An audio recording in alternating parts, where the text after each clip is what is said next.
لیکن شادی کے لیے کچھ ہونا ضروری ہے۔ انہوں نے اس کے چہرے پر گہری نظر ڈال کر احساس دلانا چاہا۔ میرے خیال میں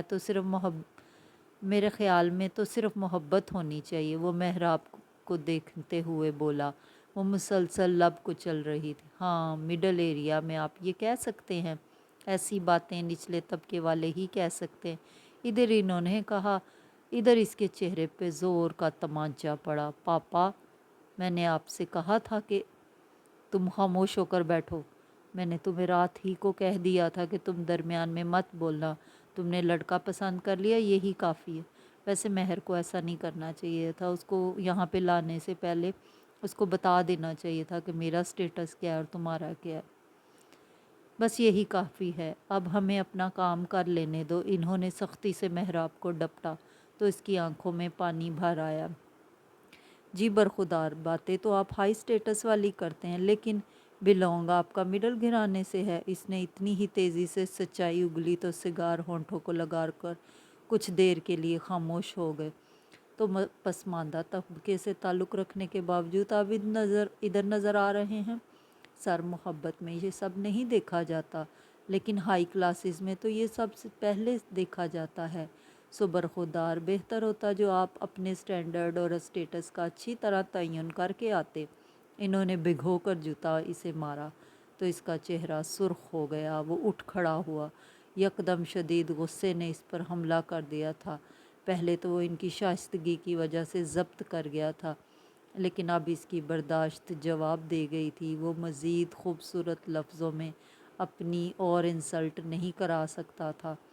اس کے اٹھتے ہی تیمور علی زیدی کے ہونٹوں پر استہزائیہ مسکراہٹ دوڑی تھی۔ بہت خوب، یعنی ایگو آپ بھی رکھتے ہیں۔ میرے خیال میں سیلف ریسپیکٹ اور ایگو مرد میں ہو تب ہی مرد مرد ہوتا ہے۔ اب کی بار الفاظ کے ساتھ اس کا لہجہ بھی کافی سخت تھا۔ تو آپ پھر بھی یہاں پرپوزل لانے کی بات کر رہے ہیں؟ ایک اور جوتا پڑا تھا اس کے چہرے پر۔ اس کے اندر آگ بھڑک اٹھی۔ سر، عزت ہے تو آپ سے بات کر رہا ہوں، ورنہ مرد کے پاس کئی راستے ہوتے ہیں اپنی من پسند چیز ہتھیانے کے۔ یہ بات آپ سے بہتر کون جان سکتا ہے؟ آئے دن وہ سکینڈلائزڈ ہوتے رہتے تھے۔ اخبار کی شہ سرخیوں میں بھی اکثر و بیشتر ان کی نئی نئی دوستیوں کو اچھالا جاتا تھا۔ پھر کیسے ممکن تھا کہ وہ ان خبروں سے محروم رہتا؟ اب کوئی بھی لحاظ مروت رکھے بغیر اس نے انہی کے لہجے میں انہی جیسا جواب انہیں لوٹایا تو وہ جھٹکے سے اٹھ کھڑے ہوئے۔ پل بھر میں ان کا چہرہ لال بھبوکا ہو گیا۔ اپنی دفعہ غصہ آ گیا فٹافٹ باپ کو۔ تو آ گئے نا، اپنی اصلیت پر دکھا دیا نا اپنا آپ۔ واقعی تمہارے جیسے لوگوں کی سوچ صرف یہیں تک ہے، صرف اس نہج تک سوچ سکتے ہو تم لوگ۔ انہوں نے بہت غصے سے اسے گھورا اور محراب کی طرف مڑے۔ یہ تھی تمہاری محبت، یہ تھی تمہاری پسند؟ میں پہلے ہی جانتا تھا تم اس طرح کا نیچ کارنامہ انجام دے سکتی ہو۔ میں نے صرف اپنی تسلی کرنی چاہی تھی، لیکن نہیں۔ انہوں نے زور سے نفی میں سر ہلایا۔ تم تو ابھی تک زمین ہی سے نہیں اٹھیں، تم کیا ہمارے سر تک دیکھتی؟ وہ محراب پر غصے سے گرجے۔ سر، یہ آپ کی بیٹی ہے، اسے زمین سے اٹھانا اور اپنے سر تک دکھانا آپ ہی کا کام تھا۔ نہ جانے کیوں وہ اتنی سختی پر اتر آیا تھا۔ انہیں جواب دیتا جھٹکے سے محراب کے ہاتھ سے اپنا ہاتھ چھڑواتا وہ باہر کی طرف بڑھ گیا۔ امجد میری بات سنو، ٹھہرو امجد۔ وہ اب بھی اس کی طرف لپکی تھی، لیکن بیگم تیمور نے اسے بازو سے پکڑ کر اپنی طرف کھینچ لیا اور وہ غصے سے وہاں سے نکل گیا۔ اس کی وہ پوری رات جیسے کانٹوں پر گزری تھی، اور محراب کی آنسوؤں کے سمندر میں اگلی صبح وہ روتی ہوئی اس کے دروازے پہ زور زور سے ہاتھ مار رہی تھی۔ وہ سوتا جاگتا دروازہ کھولنے آیا اور دروازہ کھلتے ہی وہ روتے ہوئے اس کے سینے سے لگ گئی۔ وہ اس کے اس طرح رونے سے پریشان ہو گیا تھا، لیکن وہ اس کے سینے میں سردی چپ ہونے کا نام نہیں لے رہی تھی۔ وہ اسے اسی طرح بازوؤں کے حصار میں لیے اندر آ گیا۔ وہ اسے صوفے پر بٹھا کر اس کے لیے ٹھنڈا پانی لے کر آیا تو اس نے اسے اس کے سامنے اپنے دونوں ہاتھ باندھ دیے۔ مجھے معاف کر دو امجد، میری وجہ سے تمہیں ماما پاپا کی باتیں سننا پڑی۔ اس نے روتے ہوئے معافی مانگی تو وہ پھیکی ہنسی ہنس دیا۔ تم کیوں رو رہی ہو؟ انہوں نے سچ ہی کہا ہے۔ میں انہیں چھوڑ آئی ہوں امجد، ان سے ہر تعلق توڑ آئی ہوں۔ میں ان کی کچھ نہیں لگتی، وہ میرے ماما پاپا نہیں ہیں امجد، وہ میرے کچھ نہیں لگتے۔ میں تمہارے پاس آ گئی ہوں ہمیشہ کے لیے، ان سے ہر تعلق توڑ کر، ہر رشتہ چھوڑ کر۔ شاباش ہے بھئی۔ وہ روتے ہوئے بے ہوش ہو گئی تو اس کے ہاتھ پاؤں پھول گئے۔ اس نے بڑی عجلت میں ساجد کو فون کیا تھا۔ اس نے یہی کہا کہ بہت ڈسٹرب ہے، اسے ہر ٹینشن سے فری دور کر دو، اسے ہلکا پھلکا ماحول مہیا کرو۔ ساجد ان دونوں کے تعلقات سے واقف تھا، اسی لیے وہ اس پہ خصوصی توجہ دے رہا تھا۔ اور جب وہ ہوش میں آئی تھی تو وہ اس نے کہا تھا، امجد میں تمہارے لیے ان دونوں کو چھوڑ آئی ہوں، میں دوبارہ ان کے پاس نہیں جاؤں گی۔ وہ اس کا سر تھپکنے لگا تو وہ پھر سے رونے لگی۔ میں اب ان کے پاس نہیں جاؤں گی، میں نے ان سے کہہ دیا ہے کہ اگر انہوں نے ہمیں تنگ کیا تو میں پریس والوں کے سامنے چلی جاؤں گی، اور میرے ماں باپ مجھ سے نہیں، ان پریس والوں سے ڈرتے ہیں۔ دیکھو امجد، میرے ماں باپ کیسے ہیں، انہیں میرا خیال نہیں، انہیں ان پریس والوں، ان میڈیا والوں کا خیال ہے۔ وہ مجھ سے زیادہ اپنی کلاس سے محبت کرتے ہیں۔ ماما بھی تو انہی کی طرح ہیں، انہی کی طرح اخبار کے فرنٹ پیج پر سجا رہنا پسند کرتی ہیں، انہی کی طرح اپنی واہ واہ چاہتی ہیں۔ انہیں اپنی بیٹی سے کوئی غرض نہیں، اگر غرض ہے تو اپنی ہائی کلاس سے، اپنے اونچے اسٹیٹس سے، اپنے اسٹینڈرڈ سے۔ وہ مجھ سے محبت نہیں کرتے اور لوگوں سے محبت کرتے ہیں۔ امجد کتنے خود غرض ہیں، خود غرض ہیں میرے ماں باپ۔ انہوں نے کبھی مجھے نہیں دیکھا، انہوں نے ہمیشہ اپنے آپ کو دیکھا ہے۔ کتنے برے ہیں نا میرے ماں باپ، زندگی بھر مجھے پیار نہ دے سکے اور اب بھی پل ہی پل میں مجھے سے رخ موڑ لیا۔ اسی لیے امجد، اسی لیے میں نے ان کو چھوڑ دیا۔ میں تمہارے پاس آ گئی ہوں امجد، میں نے تم میں اپنا آپ کو ڈھونڈا ہے، تم میں اپنے آپ کو پایا ہے۔ وعدہ کرو، وعدہ کرو تم مجھے کبھی نہیں چھوڑو گے، وعدہ کرو مجھے کبھی اکیلا نہیں چھوڑو گے۔ اس نے روتے روتے اس کا ہاتھ پکڑ لیا اور اس نے اپنی اشک بری آنکھوں سمیت سر ہلا دیا تو وہ پھوٹ پھوٹ کر رو دی۔ وہ جانتا تھا اسے چوڑیاں، مہندی اور پھولوں کے گجرے بہت پسند ہیں، اسی لیے وہ شام کو اس کے لیے پھولوں کے گجرے اور چوڑیاں لے آیا۔ وہ چوڑیاں اور گجرے دیکھ کر کھل اٹھی اور فوراً گجرے کلائیوں میں سجا لیے تھے، اور وہ چاہتا بھی یہی تھا کہ فی الحال وہ ہر سوچ سے آزاد ہو جائے۔ یہ دیکھو کیسے لگتے ہیں یہ پھول میری کلائیوں میں؟ اس نے دونوں کلائیاں اس کے سامنے کر کے بڑے اشتیاق سے پوچھا تو اس نے اسے چھیڑنے کی خاطر جان بوجھ کر اسے کوئی جواب نہیں دیا، جس پہ اس نے منہ پھلا لیا۔ ایک تو تم جھوٹے منہ بھی تعریف نہیں کرتے۔ اس نے منہ پھلاتے ہوئے اس کے سینے پہ ہولے سے ہاتھ مارا تو وہ ہنس دیا۔ میری جان، تمہیں تعریف کی بھلا کیا ضرورت ہے؟ مجھے تمہاری تعریف کی بہت ضرورت ہے۔ اس نے دوبارہ اس کے سینے پر ہاتھ مارا تو وہ اس ادا پہ قربان ہی ہو گیا۔ اس نے مسکراتے ہوئے اس کی دونوں کلائیاں پکڑ لیں اور اسی طرح مسکراتے ہوئے اس کی آنکھوں میں دیکھنے لگا تو اس کی گھنیری پلکوں کی جھالر آرزوں پر لرز کر رہ گئی۔ وہ کھل کر مسکرا دیا۔ میرا ذرا سا دیکھنا تو تم سے سہا نہیں جاتا، اور جب میں تمہیں اپنا کر تمہیں گھنٹوں دیکھا کروں گا تب تم کیا کرو گی؟ مجھے نہیں پتا، وہ شرما سی گئی۔ میں نے پھولوں کا پوچھا ہے۔ اس کے اس قدر شرمانے پر وہ کھلکھلا کر ہنس دیا۔ یہ پھول اتنے خوبصورت نہیں جتنے اب لگ رہے ہیں، تمہاری کلائیوں نے انہیں خوبصورتی بخش دیا۔ اب میں سوچ رہا ہوں شادی کے بعد میں تمہیں دیکھا کروں گا یا پھر ان خوبصورت کلائیوں کا۔ امجد، وہ چیخ تو پڑی، کل میں گھر جا کر امی ابو کو لے آؤں گا، پھر خاموشی سے نکاح کر لیں گے، میں تمہیں اپنے گھر لے جاؤں گا۔ نہیں امجد، ابھی رہنے دو، پہلے مجھ سے نکاح کر لو، اکٹھے ہی چلیں گے گھر، امی ابو کو سرپرائز دیں گے۔ جواباً اس کے لہجے میں کئی اندیشوں کے ساتھ ایک خوشگمانی بھی تھی۔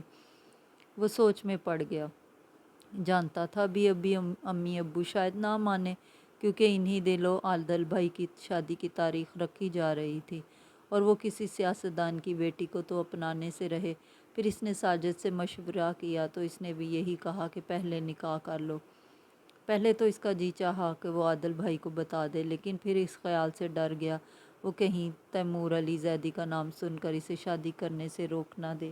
پھر اس نے اور ساجد نے اگلے دن نکاح کا پروگرام طے کیا اور گھر آ کر اس نے محراب کو بتایا تو وہ اس کے ساتھ ہاتھ پکڑ کر رونے لگی۔ مجھے تمہارے سوا کچھ نہیں چاہیے، ساری زندگی میں محبت کو ترسی ہوں، مجھے اس محبت سے محروم مت کرنا، چاہے مجھے تم 2 وقت کی روٹی بھی نہ دے سکو، لیکن محبت ضرور دینا۔ مجھ سے سچی محبت کرو گے تو میں تعمر تمہارے قدموں میں گزار دوں گی، کیونکہ میں صرف محبت چاہتی ہوں۔ وہ اس کے اتنا جذباتی ہونے پر مسکراتا ہوا اس کے آنسو پہنچنے لگا۔ حلیمہ کا خیال ہے، بلکہ اس کی خواہش ہے کہ تمہاری مہندی ہونی چاہیے، اور اب کے ساجد کے ساتھ بازار گئی ہوئی ہے کیونکہ وہ رات کو تمہاری مہندی کرنا چاہتی ہے۔ اس نے بات بدل کر ماحول کو ہلکا پھلکا کرنا چاہا تو اس نے آنکھیں پھیلا لیں۔ یہ حلیمہ ساجد کی بہن کا خیال ہے؟ نہیں، میرا بھی خیال ہے، ویسے بھی یہ میری خواہش بھی ہے۔ اس کے محبت سے دیکھنے پر اس نے شرماتے ہوئے دائیں بائیں دیکھنا شروع کر دیا۔ حلیمہ لینے کیا گئی ہے؟ کچھ دیر بعد وہ بولی، تمہارے لیے شادی کا اور مہندی کا سوٹ۔ مجھ سے رنگ تو اس نے پوچھے ہی نہیں، تو کیا ہوا، میں نے بتا دیے۔ کون سا؟ اس نے بہویں سکیڑی۔ بلو، یلو اور مہرون۔ مہندی کے لیے یلو ہی ہوتا ہے نا؟ نہیں، جانتے ہو نا مجھے یلو کلر سے کتنی چڑ ہے، پھر بھی تم نے کہہ دیا۔ وہ جانتا تھا یلو کلر یہ وہ اسی طرح چڑ جاتی ہے، اسی لیے اس نے جان بوجھ کر اسے یہ رنگ بتایا۔ اس کے چڑنے پر وہ ہنس دیا، اور جب حلیمہ واپس آئی تو وہ مہندی کے لیے اورنج سوٹ لائی تھی۔ بقول اس کے امجد بھائی کو بھی نہ جانے اس رنگ میں کیا نظر آیا۔ مہندی کے لیے اچھا خاصا پیلا رنگ ہی چلتا ہے۔ انہیں انوکھی سوجی لے کے یہ رنگ بتا دیا۔ میں نے ساجی بھائی کو 100 بار کہا کہ آپ یہ رنگ پسند نہیں کریں گے، لیکن وہ بھی امجد بھائی کے لنگوٹیے ہیں، کیسے ان کی بات سے اختلاف کرتے۔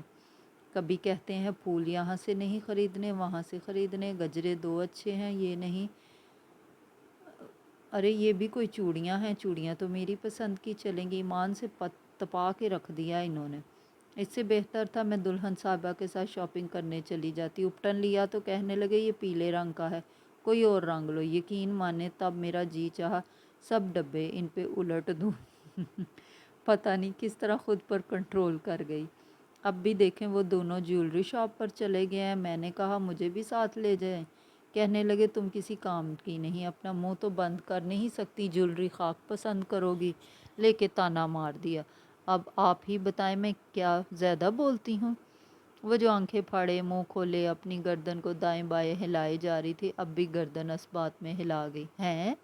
کیا کہا میں زیادہ بولتی ہوں؟ وہ تو سمجھو غش کھانے کو تھی۔ اس نے فوراً نفی میں سر ہلا دیا۔ وہ ہنس پڑی، پھر تمام چیزیں اس کے سامنے پھیلا کر اسے دکھانے لگی تو وہ خوشی خوشی سب چیزیں دیکھنے لگی۔ ڈیپ اورنج کلر کا کرتا پجامہ پہنے، سر پہ ہم رنگ زرتار آنچل اوڑے، موتیا اور گیندے کے ڈھیروں پھولوں کو بالوں میں گوندے، کلائیوں میں گلاب موتیا گجرے کے سجائے۔ جب اس کے برابر بیٹھی تو اس کا دل دھڑکا گئی۔ وہ بار بار کن اکھیوں سے اسے دیکھتا، اسے آنکھوں کے راستے سے دل میں اتارنے کی کوشش کر رہا تھا۔ ساجد ان دونوں کو ساتھ بٹھا کر مووی بنانے میں لگا تو حلیمہ نے کیمرہ سنبھال لیا اور دھڑا دھڑ تصویریں اتارنے لگی۔ اس چھوٹے سے فنکشن میں صرف امجد کی طرف سے ساجد کے گھر والے مدعو تھے، اور ایک دوست ریدا بھی آئی تھی۔ اسے آج اپنا دل قابو میں نہ لگ رہا تھا۔ وہ چاہتے ہوئے بھی اس کے سبھی چہرے سے نظریں نہ ہٹا پا رہا تھا۔ وہ بار بار اسے گھورتی، وہ مسکرا کر کچھ پل آگے پیچھے دیکھتا اور پھر اسے پہ اپنی نظریں ٹکا دیتا۔ اس طرح کیا دیکھ رہے ہو، مجھے شرم آ رہی ہے۔ وہ حقیقتاً پزل سی ہو رہی تھی، اسی لیے اس نے اسے ٹوکنا چاہا، مگر اس کا بے وقت بولنا غلط ہو گیا اور اس کی آواز ساجد کی بھابھی جان کے کانوں میں جا پڑی۔ تم دونوں کو چین نہیں ہے؟ کچھ شرم کرو، نکاح ہے کل تم دونوں کا، اور پٹر پٹر آج بول رہے ہو۔ ان کے گھرکنے پر وہ ہنس پڑا تھا، لیکن وہ شرمندہ سی ہو گئی اور پھر اپنی شرمندگی مٹانے کی خاطر وہ سر جھکا کر اپنا نچلا لب دانتوں تلے دبا گئی۔ میں تمہاری کون کون سی ادا پہ قربان جاؤں، نہ جانے کب کل آئے گی۔ اس سے رہا نہ گیا تو اس کی طرف جھک کر بولا۔ شرم و حیا کے مارے اس کے گالوں پر سرخی دوڑ گئی، اس کا سر نیچے جھکتا چلا گیا۔ ہائے، جس طرح تم یہ پھول مسل رہی ہو نا، بالکل اسی طرح میرا دل بھی کوئی مسل رہا ہے۔ وہ اس کے ہاتھوں کی طرف دیکھتا ہوا بولا۔ وہ کنفیوز ہوتی اپنے گجرے کے پھولوں کو مسلے جا رہی تھی۔ کیا ہے امجد، پلیز